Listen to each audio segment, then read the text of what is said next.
Часто в кино именно автомобиль, а не персонажи или диалоги двигают сюжет. А нет чего-нибудь более раритетного? Ага, поприкольней. Однажды в Голливуде бумер. Знаешь, Вовка, не нужна тебе такая машина, брат. Поверь мне на слово. Криминальное чтиво. Вторая жизнь Уве. БМВ. Я повернулся и пошел домой. Кристина. О, боже. И, конечно же, угнать за 60 секунд. По машинам! К счастью, нам запоминаются не только стильные и быстрые автомобили. Чего только стоит сцена из сериала «Дальнобойщики».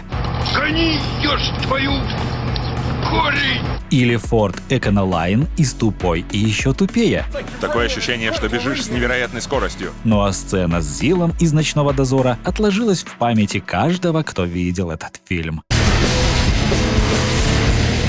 То, как по-разному можно использовать машины в фильмах, делает их превосходным инструментом для киноделов. Режиссеры, используя автомобили, умело играют на чувствах зрителей, создавая интригу, напряжение и даже комичные ситуации. Хочешь глоток? Нельзя выпивать, когда ты сел за Почему? руль. Это незаконно. Чего? Удивитесь, но режиссеры уже 120 лет назад использовали автомобили в кино не только как средство передвижения, но и как инструмент повествования. Отличным примером послужит самая первая автомобильная сцена в истории кино из фильма «Runaway Match» 1903 года. Сюжет этого фильма одновременно прост и глубок. В центре молодая пара, которая сбегает на автомобиле в церковь, чтобы пожениться вопреки решению отца невесты. На первый взгляд ничего интересного. Однако режиссер Альф Коллинз вложил в этот короткометражный фильм довольно интересную идею. Не секрет, что раньше для того, чтобы скрепить свой союз узами брака, молодым людям обязательно нужно было получить благословение родителей. Через призму побега режиссер демонстрирует глубокие социальные сдвиги. Автомобиль, олицетворяющий стремительную индустриализацию, становится катализатором перемен.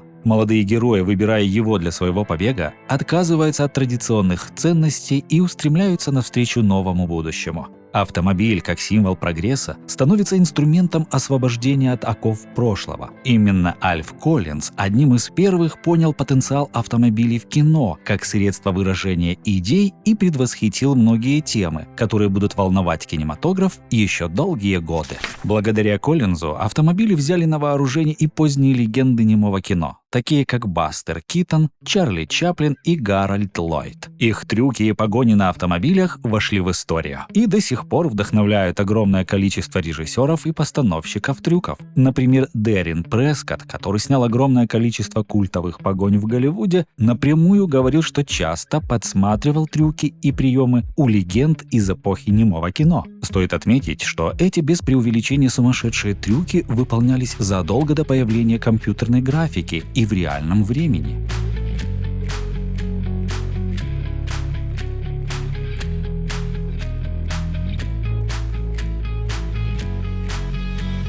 Чарли Чаплин ввел в моду так называемое цепляние к автомобилю. Наверное, его можно назвать первым зацепером в истории. Позже этот прием стал использовать и Гарольд Ллойд. Конечно же, режиссеры уже в то время использовали хитрости. Например, в этой сцене Бастер Китон проезжает железнодорожный переезд прямо перед поездом. Очевидно, что такую сцену снимать очень опасно, поэтому они придумали инновационный способ съемки для тех лет. Они сняли сцену задом наперед, сделав ее абсолютно безопасной. Иногда трюки выполнялись при помощи монтажа, как в этом моменте с мотоциклом. В этой сцене машина, наехав на небольшую кочку, разваливается. Многие думали, что это макет или игрушка тех лет, однако в сцене использовался реальный автомобиль. Определенные детали специально были не закреплены, и при столкновении получался такой уморительный эффект. К слову, этот трюк использовали очень многие режиссеры тех лет. Как мы видим, киноделы уже тогда не стеснялись заимствовать идеи и трюки друг у друга. Мы реквизируем. Этот брик — морской термин. В эпоху немого кино начали использовать необычные ракурсы, съемку из-под машины и слоу-моушен, что позволило демонстрировать автомобиль и его движение по-разному. Именно немое кино заложило основы для таких жанров, как боевик и триллер, где автомобильные погони стали неотъемлемыми элементами. Таким образом, немое кино стало первопроходцем в создании захватывающих автомобильных сцен, продолжающих вдохновлять современных режиссеров до сих пор. Следующая важная автомобильная киноэпоха, в которую мы отправимся, это советский кинематограф 40-х, 50-х и 60-х годов. Я не знаю, где у этой машины бак. Ты что, хочешь, чтобы молоко скисло? В последнее время на YouTube появляется огромное количество видео, где кинокритики и обзорщики рассказывают нам о том, что именно Голливуд, современное кино и повестка создали в кино сильного женского персонажа. Это абсолютная ложь, и советские фильмы, где автомобили играют далеко не последнюю роль, являются прямым тому доказательством. Возьмем для примера «Сердца четырех» 1941 года. В этой романтической комедии главные герои едут на легендарном Ford Prefect. Прелестная машина. Да, это новый образец, профессор. Она у нас на испытании еще. Доцент математики Галина садится за руль иномарки, легко управляется с ней, преодолевает бездорожье и отпускает язвительные и шутливые комментарии в адрес Петра Колчина, Вы, вероятно, считаете, что женщина может быть только маникюршей? которому на самом деле испытывает симпатию. В конце концов, машина оказывается в небольшом озере, но после небольшой починки снова продолжает путь. А товарищ Мурашова все делает сама. Сама ломает, сама чинит. Несмотря на то, что «Сердца четырех» — это музыкальная комедия, она несет важное послание для женщин того времени. Комментарии излишни. На дворе 1941 год, и женщинам действительно нужно быть очень сильными и независимыми. И режиссер Константин Юдин профессионально интегрирует эту идею в свой фильм именно через сцену с автомобилем. Товарищ полковник, разрешите мне сесть за руль? Следующий отличный пример — это девушка без адреса Эльдара Рязанова. Масик хочет водочки. Именно этой фразой конторского начальника Василия Комаринского многим запомнилась эта милая комедия 1958 года. Главная героиня — Катя, наивная, но бойкая девушка. Она приехала в Москву к своему дедушке, который работает сторожем. Фильм замечательно показывает, как важно с гордостью относиться к своей профессии. Например, монтажника называют королем высоты, гардеробщика — знатоком сцены, домработницу — директором порядка, а дедушку-сторожа — заведующим дверями. Также фильм восхищается моделями того времени, здоровыми и упитанными девушками. В фильме даже говорится, что они могли бы работать на стройке, если бы понадобилось. Одним из центральных эпизодов картины стало ДТП с участием главной героини. Провинциалку Катю Иванову, отвлекшуюся на дороге, сбивает «Москвич-402», которым управляла деловая и решительная жена Мусика Раиса Комаринская. Я вам помогу.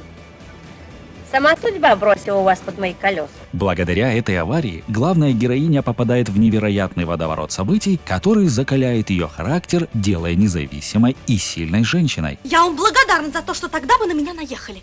Но этот наезд я вам с лихвой отработала. Эльдар Рязанов использует автомобиль и аварию как катализатор изменения личности, благодаря которому провинциалка Катя находит в Большой Москве свое призвание и, конечно же, любовь. Опоздали молодые люди? Нет, не опоздали.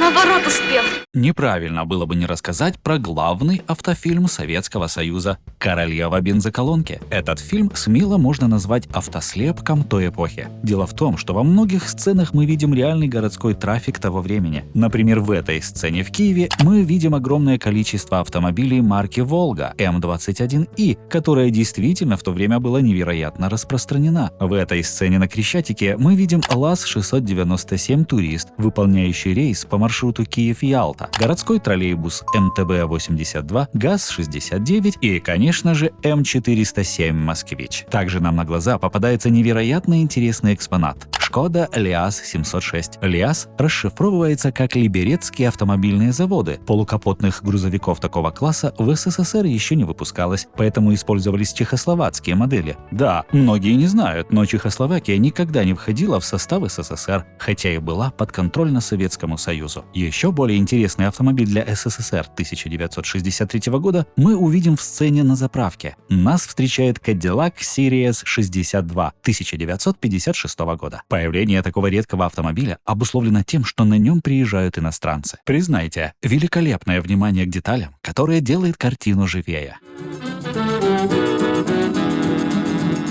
В фильме также присутствует очень глубокая идея, которую режиссеры Николай Литус и Алексей Мишурин раскрывают через автомобили и, конечно же, профессию главной героини. Людмила, добрый вечер. Да, это имя и фамилия персонажа фильма. Мечтает танцевать балет на льду, но не проходит по конкурсу и попадает на работу заправщицей. В те годы среди молодежи была большая мода на творческие вузы и профессии. Городские молодые девушки не особо грезили желанием работать в провинциях и уж тем более на различных производствах. Причина проста. В послевоенные годы в Советский Союз попал американский фильм «Серенада Солнечной долины» 1941 года. Помимо Дольче Виты и джазовых представлений, многие советские девушки впервые увидели грациозные номера норвежской фигуристки Сони Хени. Шик, богатство, веселье, приключения. На этом фоне у молодых городских советских девушек начали формироваться вкусы и, конечно же, мечты и желания. Увидев красивую жизнь знаменитостей того времени, девушки захотели того же. Балет на льду — это прекрасно, но государству на тот момент нужны были рабочие руки, инженеры и строители. По итогу, в конце фильма главная героиня поступает в дорожный институт. Зрителям и молодым девушкам того времени давали понять, что статус не зависит от профессии, которую вы выбираете, а от вас самих лично. Можно стать королевой, работая всю жизнь на заправке, а можно всю жизнь провести на вторых и третьих ролях в творческих профессиях. Интересная идея, которая помогла людям того времени принять реальность бытия и двигаться по жизни дальше. Изменили мечте? Нет, просто мечту изменила. Трудно поверить, но первый фильм о Джеймсе Бонде вышел в прокат в тот же год, что и «Королева бензоколонки». Франшиза о шпионе британской разведки, как и советская картина, наполнена интересными автомобилями. Агент 007 и его Астон Мартин стали неразделимы в массовой культуре, хотя мало кто знает, что впервые всеми любимый агент сел за руль этого автомобиля только в третьей части — Голдфингер. Голдфингер лучше, чем Доктор Но. А оба они гораздо лучше, чем Бриллианты навсегда. До этого герой Шона Коннери ездил на Sunbeam Alpine и Бентли 1935 года. Где Бентли?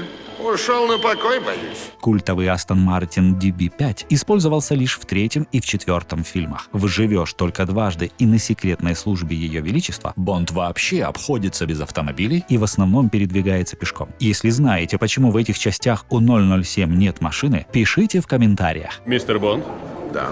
Вы что-то потеряли. Правда? В «Бриллиантах навсегда» Джеймс Бонд ездит на красном Ford МК-1. Помимо того, что это не английский автомобиль, он также лишен знаменитых гаджетов. В «Человеке с золотым пистолетом» эта тенденция с обычной тачкой продолжается. Супершпион за рулем AMC Hornet. Благодаря такому подходу создателей франшизы зрители видят, как агенту приходится полагаться только на свои навыки вождения, что подчеркивает его мастерство без всяких технических ухищрений. Может, прокатимся? Конечно, сэр. «Шпион, который меня любил» представляет самый стильный и интересный автомобиль во всей франшизе — Lotus Esprit. Здесь создатели возвращаются к истокам, оснастив машину оружием и даже возможностью трансформироваться в подводную лодку. История выбора Lotus для фильма весьма любопытна. Продюсеры искали новую машину для Джеймса Бонда. Один из представителей компании Lotus узнал об этом и специально, как бы невзначай, припарковал прототип суперкара прямо у входа в киностудию. Будущие создатели фильма не могли не заметить этот автомобиль, так как для середины 1970-х годов он выглядел крайне футуристично. Продюсеры нашли контакты производителя и сами предложили подписать контракт. Таким образом, один хитрый представитель компании Lotus с помощью этой небольшой, но по-настоящему шпионской хитрости сделал автомобиль в каком-то смысле легендой. У вас есть то, что я хочу купить. Даже Илон Маск купил один из таких автомобилей, заявив, что хочет сделать из него настоящую подводную лодку, как в фильме. К сожалению, Lotus не прижился во франшизе, и в следующий раз он появится спустя несколько лет в «Только для твоих глаз». Далее машины Бонда менялись почти в каждом фильме. Citroën 2 CV, Range Rover, Alfa Romeo GT V6, Renault 11 и даже мотоцикл Yamaha XJ650 Turbo Seca. Aston Martin вернулся только через 22 года в «Искрах из глаз». Но ненадолго. Лицензия на убийство и «Искра из глаз» не получили теплого приема, и франшиза перешла к перезагрузке. Спустя 7 лет Пирс Броснан вернулся на экраны, управляя BMW, однако Астон Мартин все же отдали дань уважения в «Золотом глазе». В начале фильма Бонд едет на том самом Астон Мартин DB5. После этого шпион несколько частей картины будет использовать модели BMW Z3, BMW Z8 и, конечно же, BMW 750 Li. Эра BMW продлилась 7 лет, и в 2002 в «Умри, но не сейчас» снова появился Астон Мартин. Уже окончательно.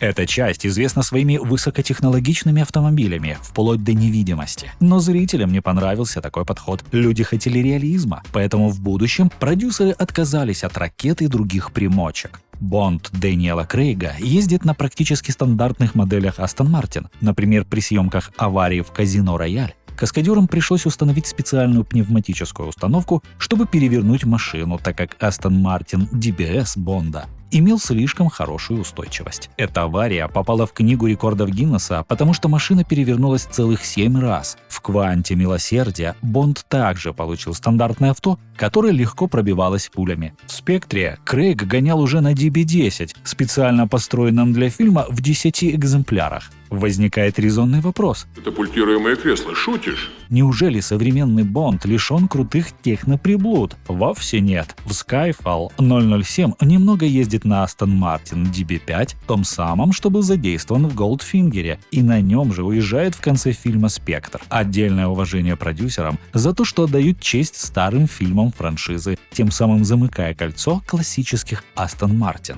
Несмотря на огромное количество продакт-плейсмента, автомобили во франшизе о Джеймсе Бонде не только реклама, но и символизм. Они, как дорогие часы, символизируют изящество, технологическое превосходство и статус. Они представляют собой идеальное сочетание стиля и инноваций, отражая готовность Бонда абсолютно к любой ситуации. Ну и, конечно же, красивые и быстрые автомобили нравятся девушкам, как и Бонд. Скажите, у вас есть женщина? Следующий фильм, который обязательно нужно упомянуть, этот безумный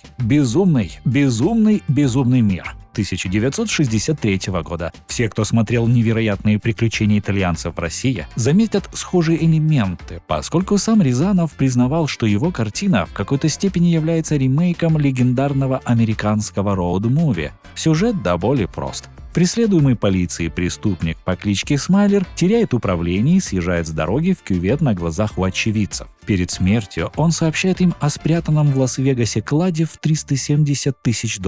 Все расходятся по машинам, жадность берет вверх и начинается 3-часовая гонка с участием 4 автомобилей. Несмотря на то, что практически все машины в фильме — реклама брендов, режиссер искусно интегрирует их, подчеркивая характеры и статус главных героев. Например, семья Финч. Их роскошный Кадиллак символизирует богатство и стабильность, но становится причиной проблем, когда застревает в песке. Автомобиль семьи Крамп отражает агрессивный характер главы семейства, который постоянно пытается обогнать других и в итоге попадает в аварию. Ладно, покажу им, с кем они вздумали тягаться. Скромная машина Белла и Бенджамина символизирует их дружелюбие и желание помочь другим, но часто оказывается причиной их неловких ситуаций из-за своей медлительности. Фургон Ленни Пайка — его рабочая лошадка. Он надежен и неприхотлив, но медлителен и неповоротлив. Почему вы так медленно едете? Как же вы мне надоели. Пайк — это олицетворение простого рабочего человека, не привыкшего к роскоши. Фильм наглядно показывает, что делает с людьми деньги и до какой степени абсурда может дойти человеческая жадность. Эта картина проходит проверку временем, ведь пороки общества остаются неизменными. В целом, автомобили в фильме «Этот безумный мир» — это не просто транспортные средства. Они символизируют американский образ жизни со всеми его плюсами и минусами, а также вечные человеческие пороки — жадность, зависть и стремление к успеху. Такое может быть только в Америке.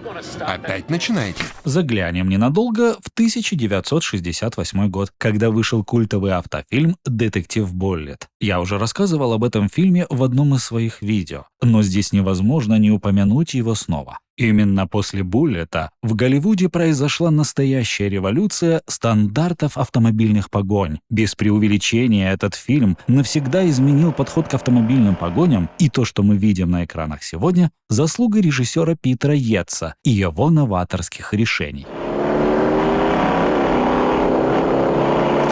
Переносимся в 1971 год, где нас ожидают два триллера, в которых автомобили играют далеко не последнюю роль. Первый из них — «Исчезающая точка». Главный герой, Ковальский, перегоняет белый Dodge Challenger из Денвера в Сан-Франциско. Когда он начинает игнорировать приказы полиции остановиться, погоня становится центральной осью фильма. На первый взгляд сюжет кажется простым, но ценность фильма заключается не в его замысловатом сюжете, а в символичном образе главного героя и его стремлении к свободе. Ковальский — это олицетворение бунтарского духа 70-х, человек, который отказывается подчиняться правилам и стремится к независимости. Помимо интересных персонажей, в фильме присутствует много аварий и погонь. Ковальский не просто убегает от полиции, он наслаждается самой погоней.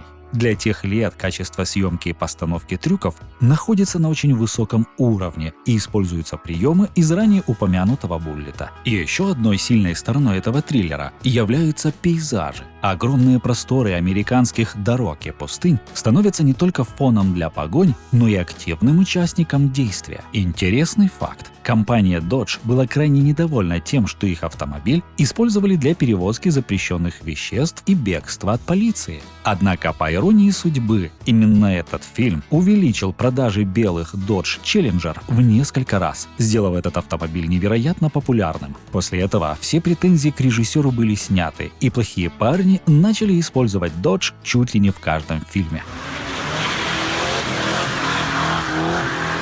В этом же году на экранах появилась «Дуэль» Спилберга. Изначально фильм задумывался как небольшой проект для компании ABC. Но успех на телевидении был настолько внушительным, что боссы студии мгновенно дали Спилбергу средства для съемки дополнительных сцен для полнометражного фильма. Спилберг тогда еще не был самым влиятельным человеком в Голливуде, поэтому бюджет был очень ограничен, и для фильма не построили ни одной декорации. Это сыграло на руку, так как действие картины почти полностью разворачивается на дороге, что усиливает чувство безысходности. Ну, тупица несчастный, убери с дороги свою неповоротливую телегу. Главная идея фильма — это постоянно нарастающий саспенс. Современному зрителю может показаться, что в этом нет ничего оригинального. Однако для того времени «Дуэль» была настоящей революцией. Фильм считается одним из первых представителей жанра психологического триллера, где напряжение и страх нарастает постепенно, а главный антагонист остается загадкой до самого конца. Спилберг использовал новаторские приемы для создания ощущения скорости и опасности во время автомобильных погонь. В 1974 году зрители впервые погрузились в мир профессиональных угонщиков автомобилей. Многие не знают, но всеми любимый фильм «Угнать за 60 секунд» 2000 года является ремейком. Тебя совесть не мучает? Нет, я ведь как Робин Гуд. Граблю ради тех, кому кранты. Оба фильма являются классическими примерами того, как один и тот же сюжет может быть интерпретирован по-разному в разные времена. Оригинал 1974 года и ремейк 2000 года, хотя и объединены общей идеей масштабной автокражи, предлагают совершенно разные зрительские впечатления. Фильм 1974 года обладает более камерной атмосферой и ностальгическим шармом. Он погружает зрителя в мир банд угонщиков и дает более глубокое представление о процессе кражи автомобилей. Ремейк 2000 года, напротив, более зрелищный и динамичный, ориентированный на более широкую аудиторию и сконцентрированный на экшн-сценах. Похоже, твой пес съел ключи. А раньше он любил номерные знаки. Ремейк 2000 года использует современные спецэффекты и компьютерную графику, что позволяет создавать более зрелищные погони. Оригинал же полагается на практические трюки и более реалистичный подход к съемке. Главный герой оригинальной версии – более харизматичный и неоднозначный персонаж. Однако в версии 2000 года особенно удачно выстроена эмоциональная связь героя Николаса Кейджа и его машины Элеонор. Элеонор — это не просто автомобиль, а живой организм, соединенный с главным героем невидимыми нитями. Каждый раз, когда Элеонор появляется на экране, саундтрек Тревора Рэббина словно возносит ее на пьедестал, превращая в божество скорости.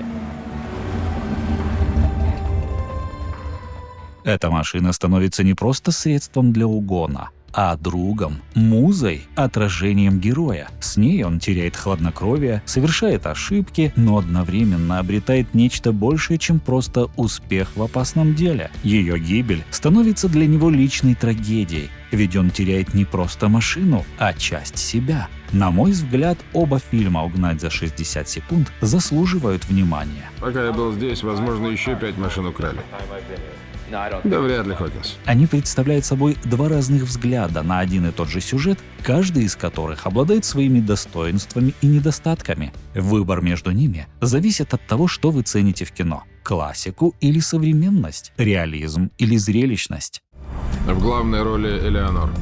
В 1977 году зрители познакомились с настоящим автохоррором под названием «Автомобиль». Да, это мой автомобиль. Эту песню себе на MP3-плеер скинь. Этот необычный атмосферный фильм отличается тем, что в роли главного злодея выступает автомобиль. Машина в этом фильме не просто транспортное средство, а настоящий монстр, сеющий хаос и разрушение. Фильм создает гнетущую атмосферу страха и неизвестности, заставляя зрителей вместе с героями пытаться понять, что или кто скрывается за рулем этого автомобиля и как его остановить. Нужно отдать должное водителю, который управлял автомобилем на съемках, сумев создать характер и отличительные черты для бездушного куска металла. Автомобиль действительно кажется живым. В «Футураме» даже есть отсылка к этому фильму. В одном из эпизодов мультсериала Бендер превращается в главного героя. Единственный незначительный минус фильма — это спецэффекты. Хотя фильм конца 70-х, даже в то время можно было сделать спецэффекты более реалистичными. В фильме также наблюдается сходство с «Дуэлью» Спилберга, но «Автомобиль» больше сосредотачивается на хоррор-составляющей, тогда как Спилберг в своем фильме делает центральным саспенс. Если вам нравятся хорроры и машины, то «Автомобиль» не оставит вас равнодушным. И машина у вас страшная. Катафалка какая-то. После хорроров и триллеров стоит упомянуть и комедии. «Укуренные» знакомят нас с травка-автобусом и машиной главного героя, которая оснащена красным пушистым салоном, люстрой на потолке и рулем из хромированной цепи. Ты где учился водить? На скоб остановил, у меня прав нет. Помимо того, что автомобили в «Укуренных» сами по себе являются источником юмора, они создают условия для возникновения комических ситуаций, будь то погоня с полицией, встречи с необычными персонажами или просто поломки в самый неподходящий момент. Автомобиль всегда рядом и добавляет свой вклад в общий хаос. Машина служит для Чича и Чонга не просто средством передвижения, а настоящим домом на колесах. В ней они курят запрещенные вещества, ведут философские беседы и попадают в самые нелепые ситуации. Господи, я слеп! Глаза лопнули! Я слеп!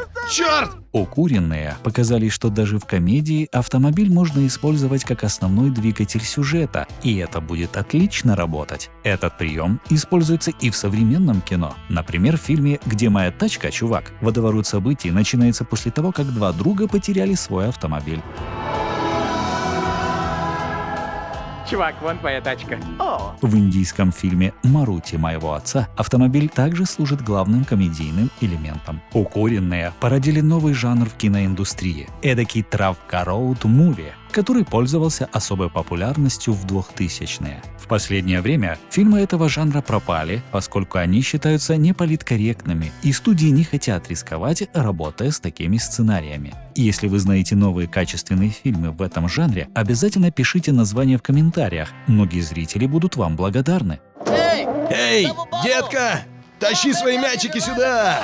Вот мы и добрались до 80-х, где нас ждет погружение в виртуальный мир фильма «Трон». У «Трона», как и «Угнать за 60 секунд», есть ремейк, который большинству зрителей знаком лучше, чем оригинал. Оригинальный фильм прославился своей новаторской CGI-графикой. Это компьютерная гонка, которая сегодня может вызвать лишь улыбку у зумеров, навсегда изменила кинематограф, визуальные эффекты и видеоигры. «Трон» стал новой вехой в развитии CGI, открыв дорогу к созданию полностью смоделированных на компьютере фильмов. По словам создателя истории игрушек Джона Лассетера, без «Трона» не было бы истории игрушек. Интересно и то, что многие современные гоночные игры напрямую заимствуют идеи наработки, впервые представленные в «Троне». Любопытный факт. Фильм был исключен из списка номинантов на премию «Оскар» в категории «Лучшие спецэффекты», потому что в то время Академия считала использование компьютеров нечестным приемом. В итоге «Гонка из трона» создала тренд, который продолжает развиваться и сегодня. Это тот редкий случай, когда эксперимент определил моду в мировом кинематографе на десятилетия вперед.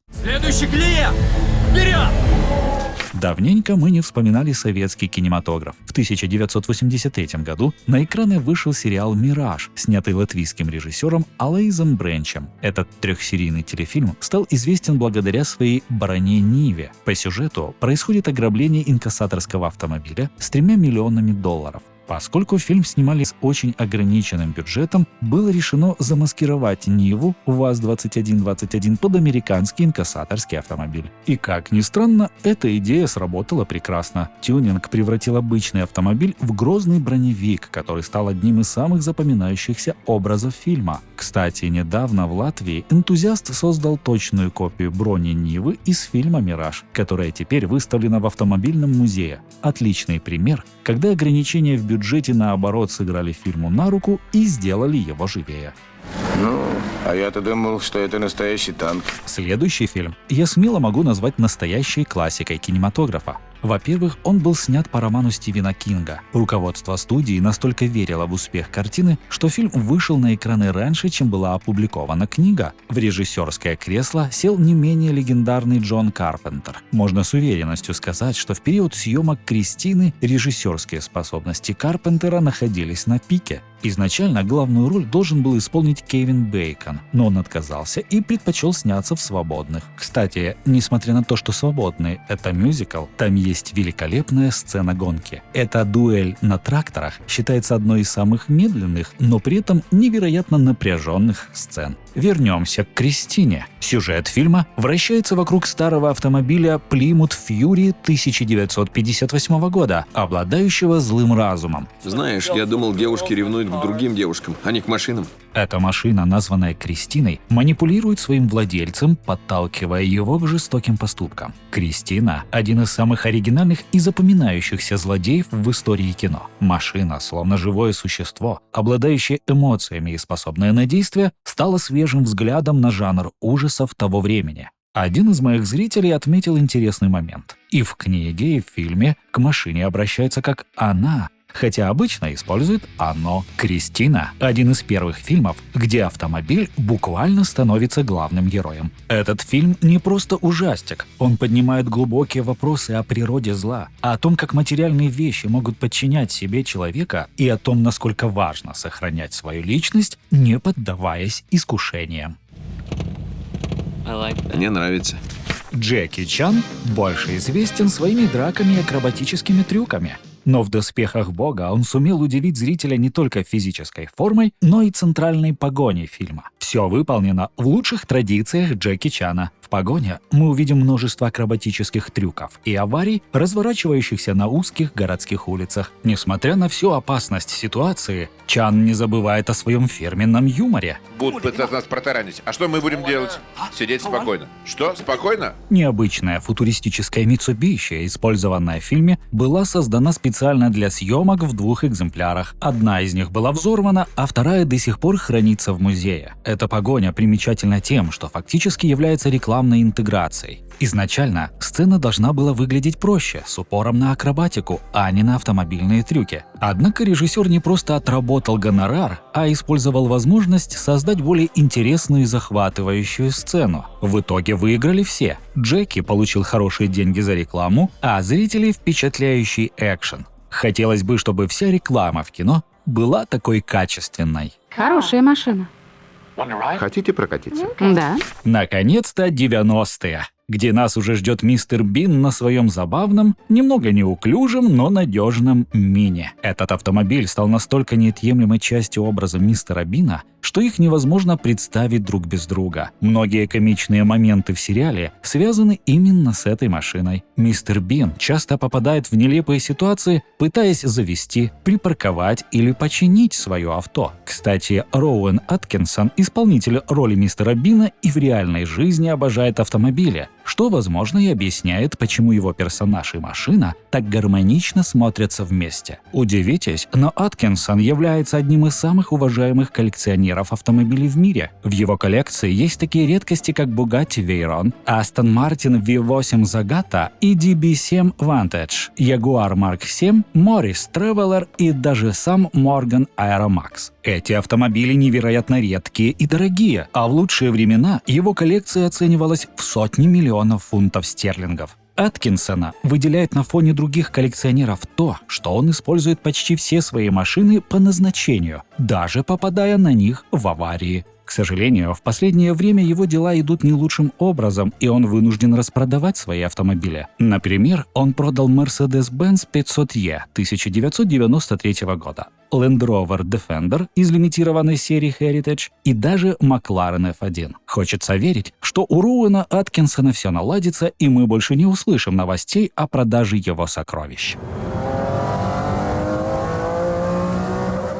Не успели мы попрощаться с Джеки Чаном, как он снова нас догнал, но на этот раз не на Mitsubishi, а на карьерном самосвале. В фильме «Мистер Крутой» особенно запоминается сцена, где Джеки разрушает базу злодеев. Хотя глубокого смысла в ней нет, она впечатляет масштабом разрушений. Джеки сносит забор, уничтожает фонтан, раздавливает несколько редких автомобилей и в итоге разрушает пентхаус плохишей. Режиссер Сам Махунг отмечал, что эта сцена стоила почти половину бюджета всего фильма. Масштаб действительно поражает. 70-е, 80-е и 90-е годы подарили нам множество фильмов с потрясающими погонями и авариями, и гонконгскому режиссеру нужно было как-то удивлять западного зрителя. Поэтому он уделил этой сцене так много внимания и сил. Забавно то, что зрителям фильм запомнился сценой драки на стройке, а сцена с самосвалом часто остается незамеченной. Вы в какую сторону? Вон туда. Прощайте. Трудно поверить, но первые люди в черном вышли 27 лет назад. Черные очки, Костюм мне идет. нейрализатор и, конечно же, автомобили. Самые известные машины в серии — это неприметные черные седаны, которыми пользуются агенты. Среди них Ford LTD Crown Victoria, Ford Galaxy 500 и даже Ford Taurus. Режиссер Барри Зонненфельд признавался, что специально выбрал американские автомобили, чтобы создать атмосферу Нью-Йорка. В фильме также появлялись и европейские машины, например, Mercedes-Benz E500. Стандартный вариант. Раньше водитель был черный, на его стопорили копы. Красная кнопка, которую лучше не нажимать, превращение в летающий автомобиль и контроллер от PlayStation вместо руля. Все это элементы, которые сделали сцену незабываемой. Примечательно, что это был чистой воды product placement. Новый автомобиль как раз вышел на американский рынок, и производители хотели активно его продвигать. Однако рекламная кампания не принесла желаемых результатов, и уровень продаж этой модели в США остался на прежнем уровне. В фильме также присутствует и символизм. В более поздних частях серии можно заметить, как меняются автомобили агентов. У более опытных агентов появляются более дорогие или необычные модели, подчеркивающие их статус и авторитет в организации. Черный цвет тачек символизирует скрытность и таинственность, а отсутствие отличительных знаков помогает агентам оставаться незамеченными. Ну и, конечно же, через автомобиль можно раскрыть личность персонажа и при этом хорошенько пошутить. Если черный человек едет в хорошей машине,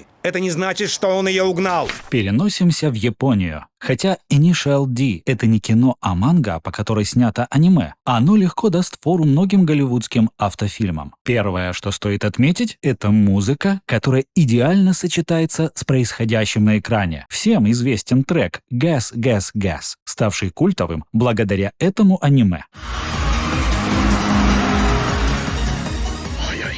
Внимание к деталям при вождении автомобилей поражает. Повороты, переключение передач, нажатие на педали – все это отображено с удивительной точностью. Гонки сделаны с вполне точным отображением физики. Видно, что визуалу и эстетике уделяли огромное внимание. Автор даже консультировался с профессиональными гонщиками и дрифтерами при создании аниме, чтобы сделать его максимально реалистичным. Каждая гонка в Initial D – это психологическая борьба, где любая ошибка может стать роковой. Трассы уникальны, а соперники обладают обладают запоминающимися стилями вождения. Главная тема аниме также не оставит вас равнодушными. Молодой парень на старом ведре побеждает лучших уличных гонщиков Японии. Перед каждой гонкой невольно возникает мысль: ну нет, в этот раз он точно не победит. Но, как вы понимаете, Такуми всегда оказывается на высоте. Initial D пронизан любовью к автомобилям, гонкам и дрифту. Даже если вы не поклонник японской анимации, вы наверняка найдете в этом аниме что-то для себя, особенно если вам близка культура уличных гонок. Фудживара Такуми, ты быстрее. Увидимся. В 90-е годы не только японцы смогли удивить автолюбителей. Французы также оставили свой след.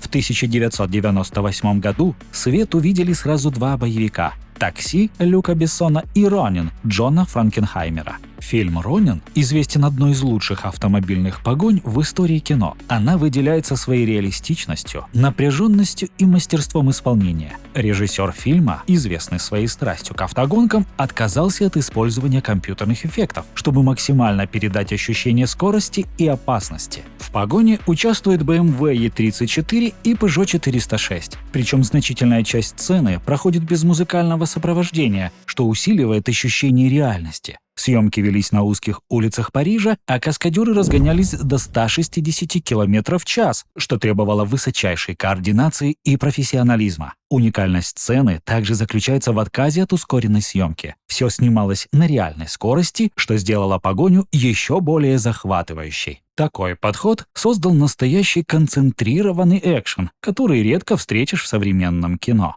Если возникли сомнения, можешь быть уверен. Правило номер 1. «Такси» Люка Бессона, конечно, не может похвастаться такими же продуманными погонями, как в «Ронине», но это и не требуется. Фильм в первую очередь является комедийным. Эмильен! Я его хорошо знаю. Думаю, он в помойке. Количество разбитых полицейских машин идет на десятки, если не на сотни. Это отличительная черта всей франшизы. Невероятно глупые полицейские, которые постоянно врезаются друг в друга. В «Такси» акцент сделан на авариях, а не на погонях. Фильм пропитан любовью к автомобилям, скорости и, конечно, тюнингу. Peugeot 406 стал не просто машиной, а настоящим героем, превратившись в легенду среди автолюбителей и зрителей. Ярко-красные Mercedes-грабителей стали не менее культовыми, чем сам Peugeot. На самом деле выбор этого цвета – невероятно грамотное решение от создателей фильма. Яркий красный цвет делает машину более заметной и агрессивной, что подчеркивает безнаказанность, дерзость и безрассудство грабителей. Также выбор красного создает более сильный контраст после перекрашивания автомобиля. Просто представьте, что в фильме использовали бы стандартный черный Mercedes. Сцена бы работала намного хуже, а фишка с перекрашиванием и вовсе бы потеряла свою изюминку. Мало кто знает, но «Такси» имеет культовый статус только в Европе и СНГ. В США о фильме знают немногие, а среди многих любителей американского автокино он считается трэшем. Соглашаться с этим или нет, решать вам. Мне фильм нравится, поскольку после просмотра он всегда оставляет только позитивные эмоции. Приезжайте, ауфидезейн и приятного отдыха. В 1999 году стартовал один из самых популярных сериалов всех времен – «Клан Сопрано». В этом сериале нет случайностей. Каждая деталь, даже самая мелкая и незаметная для зрителя, продумана создателями до мелочей. Тачки – прямое тому доказательство. Машина, да, Porsche Cayenne, как перец. Возьмем для примера Тони Сопрано. В начале сериала он выбирает практичный и функциональный Suburban, но со временем пересаживается на более роскошный и бросающийся в глаза Escalade. Это говорит о том, что он становится все более озабочен своим имиджем и пытается скрыть свои внутренние проблемы внешними атрибутами. Эти машины символизируют его статус босса мафии, желание контролировать ситуацию и защищать свою семью. Тачку пустите под пресс.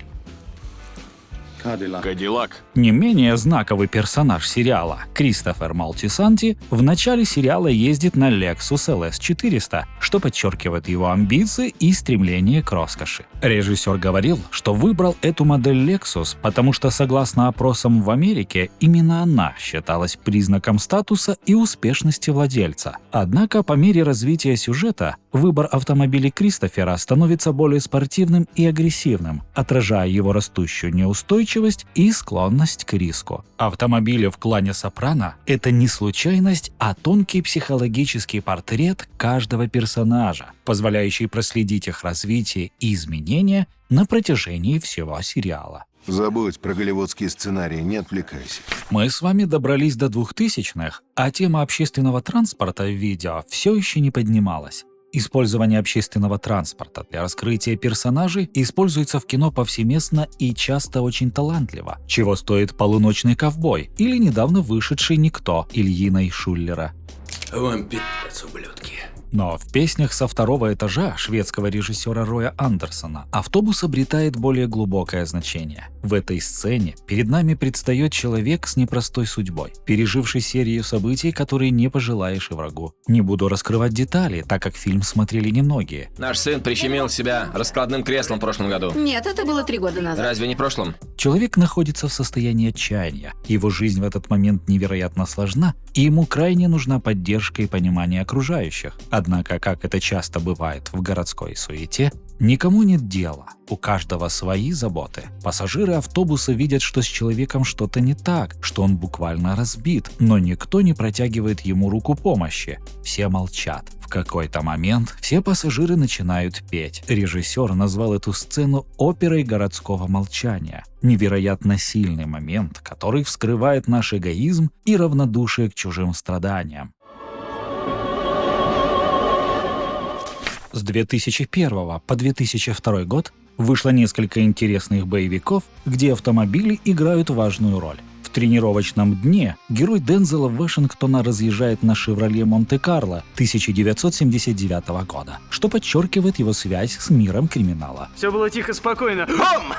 В чем дело? Ну что тут такого, это бывает, ну. В противостоянии автомобили служат показателем смелой реальности, а в «Перевозчике» они становятся личным кабинетом героя, что позже удачно использовано и в «Линкольне для адвоката». Во франшизе о Джейсоне Борне, которая началась в 2002 году, кульминационные сцены погони стали визитной карточкой. Первая погоня — это дань уважения фильму «Ограбление по-итальянски», и, будем честны, в некоторых аспектах Борн превзошел своего учителя. Мини-Купер, узкие улочки Парижа, езда по встречке и вниз по лестницам — все это сопровождается отлично подобранным саундтреком. Нельзя не упомянуть и погоню в Москве из «Превосходства Борна», которая считается самой масштабной и разрушительной автомобильной сценой во всей франшизе. Борн, как обычно, довольствуется потрепанным желтым такси «Волга», в то время как его враги разъезжают на автомобилях классом повыше. Эта контрастная особенность, выбор скромных автомобилей для главного героя, стала метафорой всей франшизы, подчеркивая, что не машина определяет исход погони, а мастерство, смекалка и воля Джейсона Борна. Машину придется бросить. Поняла? Вспомните 2003 год. Мелодия из фильма «Бумер» звучала отовсюду, из каждого мобильного телефона и из каждой припаркованной у дома машины. Удивительно, как этот фильм, по сути являющийся артхаусом, настолько быстро завоевал популярность среди молодежи и уличных жителей. Даже невнимательные зрители могли заметить сквозную идею фильма – кармическую расплату за совершенные поступки. Взяточник попадает в капкан, легкомысленная девушка становится матерью-одиночкой, предатель-дальнобойщик – инвалидом, которому жена изменяет прямо у него на глазах. Даже сами герои расплачиваются за свои ошибки и понты Димона. Ты чё, очки свои напялил, уже людей не видишь? Ты что так базаришь? Ты еще проблем хочешь, что ли? Все это мы видим в так называемых флэш-форвардах, коротких эпизодах, показывающих, что будет в будущем. Автомобиль в фильме — пятый полноценный герой. Он живет своей жизнью вместе с остальными персонажами и символически закрывает глаза в финале, что по задумке авторов символизирует угасание бандитской эпохи 90-х. Машина выполняет сразу несколько функций. Она служит убежищем для героев, помогая им вырваться из прошлого, но эта свобода оказывается иллюзорной, ведь уход от проблем не является их решением. Убивают вас всех когда-нибудь. Ни за что. Автомобиль становится местом, где ребята проводят практически все время, одновременно сближаясь и отдаляясь друг от друга. И, конечно же, бэха является атрибутом статуса. Мало кто замечал эту деталь, но в сцене перед ограблением режиссер через цвет лица показывает зрителю, кто переживет эту потасовку, а кто нет. Все Всего использовалось 5 разных машин, но основным автомобилем на съемках был личный BMW продюсера Сергея Чельянца. Стоит отметить, что в этом фильме выбор автомобиля – это не реклама, а сценарная необходимость. BMW, не заплатив создателям ни рубля за рекламу, получили, наверное, самую масштабную стихийную рекламную кампанию в истории, а «семерка» стала в прямом смысле слова культовой машиной для парней тех времен. Придется нажраться. Понятно? В следующем, не менее культовом фильме снова появляется BMW. В жмурках потрепанная Е-34 стала идеальным воплощением образов главных героев. Когда-то на таких автомобилях ездили уважаемые люди, криминальные авторитеты. Теперь же на ней передвигаются два отморозка, и ее потрепанный вид подчеркивает абсурдность ситуации. Машину для съемок специально приобрели в состоянии близкому к ведру с гайками, чтобы придать фильму аутентичную атмосферу бандитских разборок. Стоит признать, что задумка удалась. Скажи мне, вот зачем было машину-то портить? Я специально. В конце фильма полностью изношенный автомобиль перестал быть нужным. Эпоха 90-х завершилась. Серега стал депутатом Госдумы, а его жестокий компаньон Саймон – успешным бизнесменом. Они больше не нуждались в этой машине. Ее эпоха закончилась. Бэху тихо разобрали на запчасти как ненужный атрибут прошлого, который лучше просто забыть. Эх, трудно стало жить. «Придурки из Хаззарда» – культовый американский телесериал, который транслировался с 1979 по 1985 год. Большинству русскоязычных зрителей эта история знакома по ремейку 2005 года. Несмотря на легкость, оригинальный сериал затрагивал темы борьбы с коррупцией и несправедливостью, что сделало его невероятно популярным среди обычных телезрителей. Знаковым элементом сериала стал автомобиль «Генерал Ли» – оранжевый Dodge Charger 1969 года, ставший не только символом шоу, но и иконой американской поп-культуры. Фильм 2005 года «Придурки из Хаззарда» попытался повторить успех оригинального сериала, предложив его современную интерпретацию. В фильме сохранился дух оригинала, но он адаптирован к новым реалиям. Более дерзкий юмор, современные спецэффекты и звездный состав. Важным элементом фильма также остался генерал Ли, который вновь стал центральным объектом внимания. Что за... В основном косметический ремонт. Да, Кута? Фильм акцентирует внимание на его культовом статусе и ностальгическом значении для поклонников оригинала. Сравнивая сериал и фильм, можно отметить, что оба произведения по-своему интерпретируют одну и ту же историю. Сериал выделяется своей простотой и очарованием, передавая дух 70-х и 80-х годов, когда героизм сочетался с юмором, а автомобильные трюки поражали своей натуральностью. Фильм, в свою очередь, предлагает более яркую и современную версию истории, сохраняя основные черты, но усиливая их в угоду современности. Автомобиль «Генерал Ли» остается объединяющим элементом обеих версий. Как же мы скучали по тебе, генерал!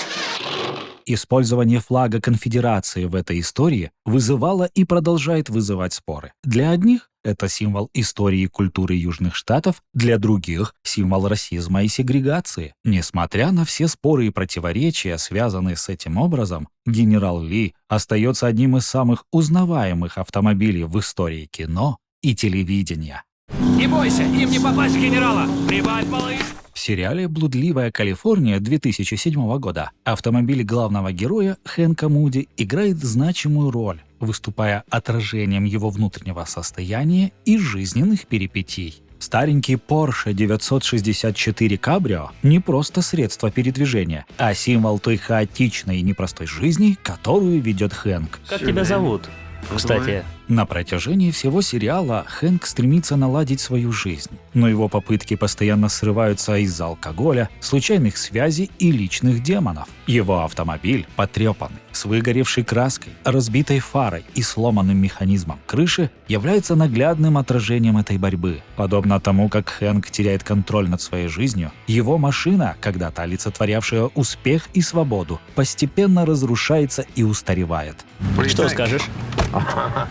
Шикарная игрушка, сынок. Этот Porsche визуализирует внутренний хаос Хэнка, его борьбу с самим собой и неспособность справиться с окружающей действительностью. Автомобиль также символизирует стойкость и продолжение пути, несмотря на все преграды. Как и Хэнк, его Порше продолжает ехать вперед, несмотря на все повреждения, оставаясь верным спутником в его бесконечном поиске счастья и покоя. Машина Муди — это метафора его жизни, несовершенная, но живая. Хэнк Муди на предпоказ фильма «Бог ненавидит нас всех». Перейдем к фильму «Драйв» 2011 года. Если вы смотрели этот фильм, то наверняка заметили повторяющийся символ на протяжении всего фильма. Герой Гослинга носит куртку с золотым скорпионом на спине. Что это означает, становится ясно ближе к финалу. Режиссер Николас Виндинг Рефн, известный своей любовью к символам, использует образ скорпиона для характеристики главного персонажа. Наш безымянный герой ссылается на притчу о скорпионе и лягушке. В этой притче скорпион просит лягушку перевести его через реку, обещая не ужалить. Лягушка соглашается, но на середине реки скорпион все же жалит ее. Умирая, она спрашивает, зачем он это сделал, ведь теперь они оба погибнут. На что скорпион отвечает: «Потому что я скорпион». В фильме «Драйв» слово «драйв» не просто название, а намек на то, что движет нами, на наши внутренние побуждения. Скорпион — это символ этих самых внутренних побуждений, которые часто противоречат разуму. После понимания этой отсылки фильм открывается с абсолютно новой стороны.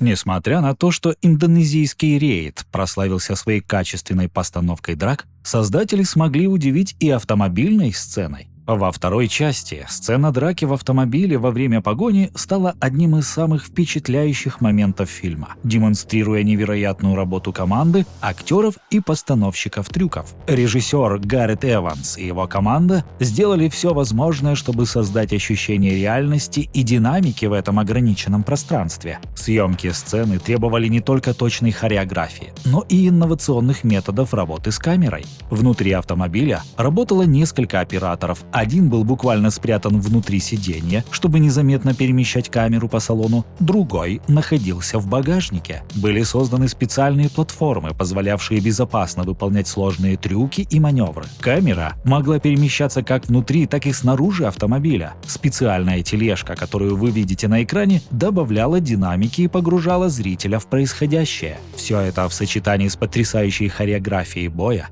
сделала сцену одной из самых запоминающихся в современном экшн-кино. В фильме «Джон Уик», вышедшем в том же году, что и «Рейд 2», автомобиль используется как драматический инструмент, несмотря на то, что это боевик с практически непрекращающимся экшеном. Машина — это часть прошлого и единственная живая любовь главного героя. Кража «Мустанга» становится одной из причин возвращения Джона Уика в криминальный мир. Машина — это не только причина мести, но и символ утраченной жизни, к которой он стремится вернуться. Во второй части связь автомобиля и владельца показана особенно наглядно. Когда машину разбивают со всех сторон, она все равно остается на ходу, как и сам Джон Уик. Сколько за тачку хочешь?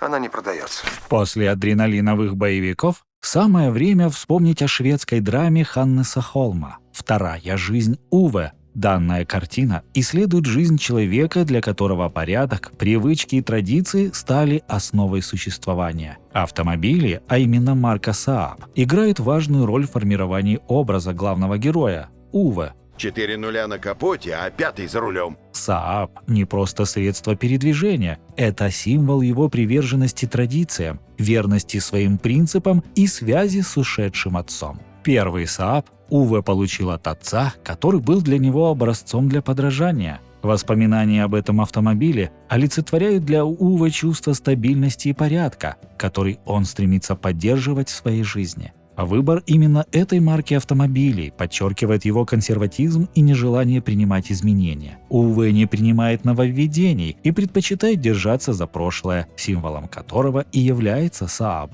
А его вечные соревнования с соседом, фанатом Volvo, ярко это иллюстрирует. Фраза «не давайте им ездить по нашим дорожкам» отражает его внутреннее сопротивление всему новому. Однако по мере развития сюжета, когда в его жизнь вторгаются новые соседи, Уве постепенно открывается переменам. Его консерватизм уступает место человеческим отношениям, которые возвращают ему смысл жизни. Фильм учит, что жизнь не может быть статичной, и истинная ценность заключается не в вещах, а в людях вокруг нас. Вот это и есть жизнь.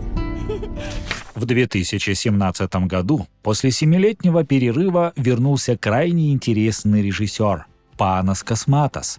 Этот режиссер славится своим уникальным стилем, который сочетает психоделику, атмосферу 80-х и элементы хоррора. В его работах присутствует глубокая символика, и один из интересных приемов, который он использует, связан с раздвоением личности за рулем автомобиля. Например, в фильме «Мэнди» сцены с вождением автомобиля отражают внутренний хаос и трансформацию героев. Автомобильные сцены показывают путешествие не только в физическом, но и в психологическом смысле. С каждым километром герои все больше погружаются в безумие, теряя контроль над своей идентичностью. В конце фильма эта идея реализована настолько эффектно, что при вдумчивом просмотре вызывает даже чувство ужаса.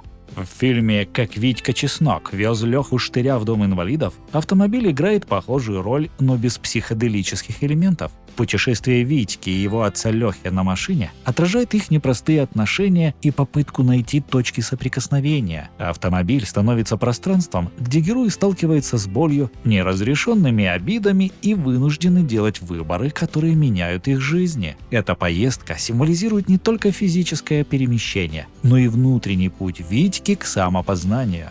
Фильм «Зеленая книга» продолжает эту идею. Автомобиль здесь становится местом, где развиваются и углубляются отношения между Тони и Доном. Замкнутое пространство машины создает условия для общения, и в процессе путешествия герои начинают преодолевать свои предрассудки и недопонимания. Они учатся понимать и принимать друг друга, что ведет к личностному росту обоих. Чего вы мне яйца крутите? Потому что верю в вас, мистер Вавилон.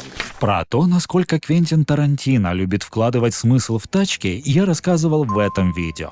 Но в нем я совсем не упомянул про «Однажды в Голливуде». В этом фильме Тарантино превзошел даже себя и использовал автомобили невероятно круто. Действие фильма происходит в 1969 году. И в целом выбор автомобилей в фильме просто шикарен. Нашему взору предстает огромное количество тачек, которые можно было встретить на улицах Лос-Анджелеса в те годы. Все они полностью соответствуют эпохе. Однако внимательные зрители заметят, что в некоторых сценах мелькает «Жук» 1973 года выпуска. Странно, что режиссер использовал так много других «Жуков» из правильной эпохи в проходных кадрах, а тут допускает такую грубую ошибку. Задамся вопросом. Зачем Тарантино выбрал именно этот «Жук», который так очевидно для фанатов Volkswagen не подходит для этого фильма? Изначально я подумал, что это простая ошибка от создателей. Как говорится, с кем не бывает. Однако позже на Reddit я наткнулся на статью, где какой-то школьник ругает фильм за то, что Шерон Тейт ездит на Porsche 911 1973 года. Уже два автомобиля 1973